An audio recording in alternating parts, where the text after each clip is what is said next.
सबसे पहले हेलो। सबसे पहले सभी साथियों को मेरे मित्र जमाती सभाएं कामगार यूनियन सबसे क्रांतिकारी लाल जोहार। साथियों, कल से लेकर आज तक इन मुद्दों पर चर्चा हुई है और वो मुद्दा अगर सबसे ज़्यादा सोचने की जरूरत अगर आज है उन पूरे मुद्दे पर, चाहे वो धर्मांतरण का मुद्दा हो, सांप्रदायिक फांसीवाद का मुद्दा आया हो, चाहे जल जंगल जमीन का मामला आया हो, और ये पूरे देश के अंदर में 2014 के पहले जिनको भी सबसे ज़्यादा सोचना चाहिए था देश के अंदर में, वो था देश का मजदूर वर्ग। ऐसा मेरा मानना है कि देश के मजदूर वर्ग को सबसे पहले सोचना चाहिए, क्योंकि सांप्रदायिक फांसीवाद का ये जो चरण है 2014 के बाद जो आया है वो कोई एकाएक आया हुआ चरण नहीं है। 1925 से लेकर 2014 तक एक लंबी प्रक्रिया चली है इसको वहां तक पहुंचने में, और इसको एक बड़े हीरो के रूप में खड़े करने के लिए इस मोदी की सरकार को या मोदी को देश में बड़े हीरो के रूप में खड़े करने के लिए एक लंबी प्रक्रिया चली है। और उस समय अगर इस पूरे चेहरे को सबसे पहले देखा था तो मजदूर वर्ग ने देखा था वामपंथी आंदोलन के जरिए। इसलिए हम लोग का नारा होता था कि एक सांपनाद है और एक नागनाद है। लेकिन उस समय शायद बाकी लोग ये समझ नहीं पाए कि भारत के अंदर में कि एक ऐसा पीछे से चला आ रहा है जो 2025 से अपने 100 वर्ष के इतिहास को पूरा करने के लिए सने सने भारत के अंदर में कैसा जहर हो रहा है। और इसी दौर पर उसने तमाम प्रकार की, कांग्रेस के जमाने में वो भी तमाम प्रकार के सार्वजनिक उद्योगों का खतरा बढ़ा, उसके दौर में भी एसईजेड जैसी चीजें उसके दौर में भी है जिस पर कल बहुत अच्छे से बातचीत हो चुकी है। उसी दौर में ठेकाकरण जैसी चीजें बड़ी देश के अंदर में। लेकिन हम उस दौर से नहीं गुजरे थे जो आज गुजर रहे हैं। हम लोग के सामने में बड़ा खतरा, सबसे बड़ा हम लोग को लग रहा है कि एक मोदी जैसा कोई आदमी आ रहा है और वो देश को हिंदू राष्ट्र में बदल देगा, तो ये हमारे लिए बड़ा खतरा महसूस हो रहा है। जबकि ये बड़ा खतरा हमारे लिए नहीं है। हमारे लिए सबसे बड़ा खतरा है जल जंगल जमीन की लूट और संपदा की लूट में भारत की जनता का एकता व संघर्ष, जहां शायद हम पीछे हैं। यहाँ बहुत बड़ी बात, बहुत सारी बातचीत हुई, हिंदुत्व को लेकर, और वो नारा हिंदू राष्ट्र बना देगा, वो राष्ट्र बना देगा, ये राष्ट्र बना देगा। इसलिए मार्क्स ने दास कैपिटल जैसी चीजों को लिख के समझा दिया कि दुनिया में जल जंगल जमीन की लूट ही दुनिया की सबसे बड़ी लूट होती है, और उस लूट को रोकने के लिए आपको धर्म, संप्रदाय, जातिवाद सबसे बाहर आके सिर्फ और सिर्फ एक वर्ग के रूप में सामने आना पड़ेगा। वही असली चुनौती है। इसलिए मुझे लगता है कि पूरे दौर पर अगर हम मोदी सरकार को देखें तो सिर्फ मोदी सरकार को कौन देख रहे हैं, हम कांग्रेस सरकार को क्यों नहीं कटघरे में खड़ा कर रहे हैं? कांग्रेस की जिस सरकार ने मजदूरों को पूरा पंगु बनाया, जिस मोदी की सरकार ने क्या किया, 2005-10 धन्ना सेठों को हटाया, उसने 1-2 धन्ना सेठों को पकड़ लिया।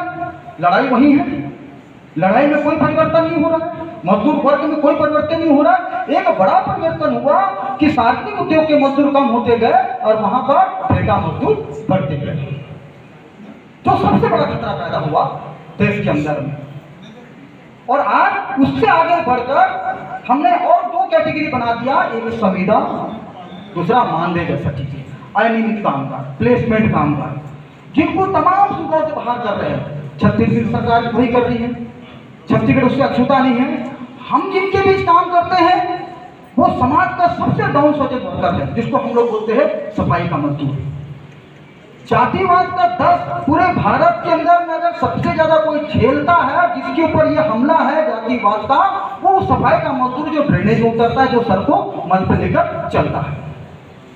हम अपनी पेट की तो चिंता करते हैं, लेकिन वो मजदूर जो है आपके पेट से निकले हुए अपच तमाम चीजों, गंदगी चीजों को उठाकर समाज से बाहर करता है। लेकिन हम उनको स्वास्थ्य सेवा में कभी रखने की कोशिश ही नहीं करते। सारे पैर धुलवाए जाते हैं, सारे बड़े बड़े चीजें होते हैं। कोरोना काल में जहां पर देश के अंदर में हजारों मजदूर पलायन किए, हजारों मजदूर मर गए रास्तों में, भूख से, सबसे, उन पर बड़ी बड़ी घोषणाएं हुई, कुछ लोग दब गए, कुछ मर गए, कुछ लोगों राजनीतिक फायदा लिया। लेकिन उस कोरोना काल में काम करने वाला सफाई मजदूर जो पूरे लगातार भीषण कोरोना काल में सड़कों पर उतरकर सड़कों की सफाई कर रहा था, सरकार के पास उनको देने के लिए एक पैसा तक नहीं था।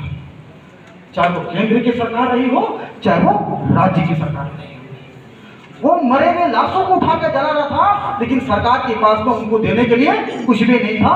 और दूसरी तरफ नए नए फरमान छत्तीसगढ़ की सरकार जारी कर रही है। अभी 2 दिन पहले भिलाई के अंदर में ये कहा जा रहा है कि सफाई मजदूरों की उम्र जो है, काम करने की उम्र जो है, अधिकतम उम्र जो है 50 साल होगी। हमने कहा भाई ये देश का कौन सा कानून है? जब सरकारी उम्र 62 साल 60 से 62 होता चला जा रहा है, तो कॉन्ट्रैक्टर लेबर के लिए भी 60 साल की उम्र निर्धारित कर दी गई है। 5 अगस्त 2019 को छत्तीसगढ़ के गजट में प्रकाशित कर दिया गया है। तो आप कौन होते हैं इस बात को बोलने वाले कि सफाई मजदूर की उम्र 50 साल होगी काम करने वाला? नहीं, उसकी क्षमता नहीं होती काम करने की। ये क्षमता का निर्धारण आप कैसे करेंगे? अब ये इसी छत्तीसगढ़ की धरती में हो रहा है। दुखद बात इस बात का है कि जो छत्तीसगढ़ की धरती में छत्तीसगढ़ की अस्मिता के सवाल, नदी गरुआ गुरुआ और कका है तो भरोसा है, ये देखिए आने वाली सरकार जिसके दरवाजे पर मजदूरों से बात करने के लिए कुछ भी नहीं है। इसलिए हमने कहा है कि देश के अंदर में, चाहे वो दिल्ली की सरकार हो, चाहे वो किसी भी राज्य की सरकार हो, देश के अंदर में अगर उसके पास कोई एजेंडा नहीं है, अगर उसके लिए कोई लूट का अगर सबसे बड़ा सस्ता साधन है देश का, तो वह है देश का मजदूर वर्ग, जिस पर कोई भी सरकारें कुछ नहीं बोलती। इसलिए मजदूर वर्ग की सबसे महत्वपूर्ण जवाबदेही है इन सांप्रदायिक फासीवाद और इन तमाम पूंजीवादी ताकतों के खिलाफ में जाति विमर्श से अलग हटकर, धर्म के विमर्श से अलग हटकर एकजुटता के साथ संघर्ष करते हुए अपने रास्तों को आगे लेके जाना। और 2024 का जो इनका सपना है कि भाई 25 में हम जो हिंदू राष्ट्र बनाएंगे और आरएसएस को विरोध करेंगे, है ना, उस सपने के खिलाफ भी हमको लड़ना पड़ेगा। उसी प्रकार छत्तीसगढ़ की सरकार के खिलाफ लड़ना पड़ेगा। हम लोग जमीन में काम करने वाले साथी हैं, हम लोग यहाँ से जाएंगे, कल फिर जमीन में उतर जाएंगे, इसी उम्मीद के साथ कि हम यहाँ से जब लौटे तो हम जमीन में जाए इस अधिवेशन की एक एक सच्चाइयों को, एक एक गहराइयों को अपने मजदूर साथियों के बीच बैठ के समझाए कि मजदूर वर्ग की नैतिक जवाबदेही क्या है, जन अधिवेशन के पास है। इतनी बात कहते हुए तमाम साथियों को मैं क्रांतिकारी लाल जोहार पेश करता हूं।